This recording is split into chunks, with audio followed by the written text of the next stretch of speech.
వీక్షకులకు నమస్కారం. వంగపండు బెండకాయ అన్నమాట. ఇది ఇంట్లో బెండకాయ ఆర్గానిక్గా పెంచుతున్నాము. అవి చూడడానికి కొన్ని ఆకుపచ్చగా వస్తున్నాయి, కొన్ని పైన తోలు బెండకాయ వంగపండు రంగులో వస్తుందన్నమాట. మేమేమనుకున్నామంటే వంగపండు రంగులో వస్తున్నాయి కాబట్టి ఇంకా చక్కగా ఉడికేస్తే వంగపండు కూర వస్తుందేమో అనుకున్నాము. చూడండి, కొన్ని వంగపండులో పండినవి, కొన్ని ఏమో గ్రీన్గా వచ్చినాయి అన్నమాట, ఆకుపచ్చగా. ఇంకేముంది, వంకాయ రంగులాగా వచ్చింది కదా, మనకి మంచి యాంటీ ఆక్సిడెంట్స్ అవి వస్తాయి. కూర కూడా భలే వైలెట్ కలర్లో కొత్తగా ఉంటాయి కదా అని ఆశపడి వండాము. పులుసు చేసాము, వేపుడు చేసాము. ఆ పైన కవర్ మాత్రమే అలా వంకాయ రంగులో ఆకర్షణీయంగా బాగుందన్నమాట.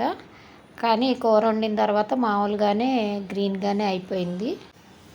కూర వంగపండులో బెండకాయ ముక్కలు కనిపించాలి కదా అని చూస్తే మామూలు ఆకుపచ్చ బెండకాయే కనిపించినాయి అనమాట. పులుసులో కూడా వేసినా కూడా ఆకుపచ్చగానే కనిపిస్తుంది, రంగంతా పోతుందన్నమాట. వీడియో నచ్చితే లైక్, షేర్, ఫాలో, సబ్స్క్రైబ్. ధన్యవాదాలు, నమస్కారం.